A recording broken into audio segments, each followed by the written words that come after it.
అమరావతి హబ్కు స్వాగతం. ఈరోజు outer ring చుట్టూ గ్రోత్ సెంటర్స్ ఒక 9 క్లియర్ చేశారు.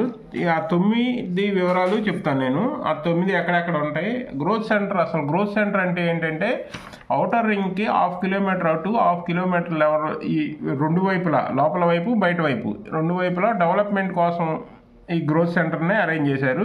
ఈ గ్రోత్ సెంటర్లో ఇండస్ట్రీస్ అన్ని డెవలప్మెంట్స్ ఉండేవి, ఇన్ఫ్రాస్ట్రక్చర్ బాగా డెవలప్ చేస్తారు. వాటిలో ఇండస్ట్రీస్ కూడా వస్తాయి. అవి ఎక్కడెక్కడ వస్తాయి అనేది చెప్తాను. ఫస్ట్ మైలవరం.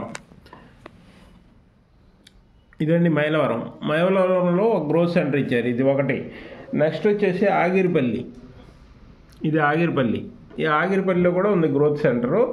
ఆగిరిపల్లి తర్వాత రేపల్లె వచ్చింది. రేపల్లె తర్వాత నంది వెలుగు. ఈ 4వది నంది వెలుగు తర్వాత వేజెండ్ల తర్వాత పేరేచెర్ల తర్వాత పాత అమరావతి ఉంది కదా, ఇది గుడి టెంపుల్ ఉంటుంది ఇక్కడ. పాత అమరావతి తర్వాత ఇక్కడ కంచిచెర్లలో కూడా గ్రోత్ సెంటర్ ఉంది. ఈ కంచిచెర్ల ఇది కాకుండా మళ్ళీ ఇక్కడ పెదవట్లపల్లి దగ్గర ఒక గ్రోత్ సెంటర్ ఉంది. ఈ పెదవట్లపల్లి ఇక్కడ కూడా ఒక గ్రోత్ సెంటర్ ఇచ్చారు. ఈ ఔటర్ రింగ్ చుట్టూ గ్రోత్ సెంటర్స్ ఉన్నాయి. అందువల్ల ఎంత area up and down develop అవుతుంటుంది. లోపల వైపు డెవలప్ అయ్యింది, బయట వైపు డెవలప్ అయ్యింది. ఈ ఔటర్ రింగ్ వల్ల చాలా ప్రయోజనాలు ఉన్నాయి. ఈ గ్రోత్ సెంటర్ డెవలప్మెంటే కాకుండా ఇంకా రాజధానికి ఇటు బందర్ వైపు నుంచి కానీ ఇటు రేపల్లె రావడానికి, తెనాలి రావడానికి కానీ షార్ట్ కట్ రూట్లు ఇవి. ఇలా గుంటూరుకు కూడా చాలా షార్ట్ కట్ అయింది. ఇలా ప్రతి ఊరికి ఔటర్ రింగ్ వల్ల ఎక్కడి నుంచి ఎక్కడికైనా కనెక్షన్లు ఏర్పడతాయి.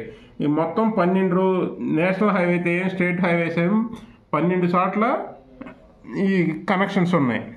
అంతేకాకుండా ఈ చుట్టూ మీకు ఔటర్ రింగ్ కనపడుతుంది కదా, ఇవన్నీ ఎంట్రన్స్ అనమాట. ఎక్కడెక్కడ ఎంట్రీ ఇస్తారు ఔటర్ రింగ్లోకి. 1, 2, 3, 4, 5, 6, 7, 8, 9 మొత్తం 12 ఉన్నాయి.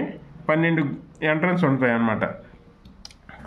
ఇంకా ఇది ఔటర్ రింగ్ ఇంకా చాలా విషయాలు ఉన్నాయి. ఒక్కొక్కటి వివరిస్తూ ఉంటాం మేము. మా ఛానల్ లైక్, షేర్, సబ్స్క్రైబ్ చేయండి. మీకు ఈ అంతేకాకుండా ఔటర్ రింగ్ సరౌండింగ్లో తక్కువ రేట్లో ఉండే వెంచెస్ కూడా డీటెయిల్స్ ఇస్తూ ఉంటాము.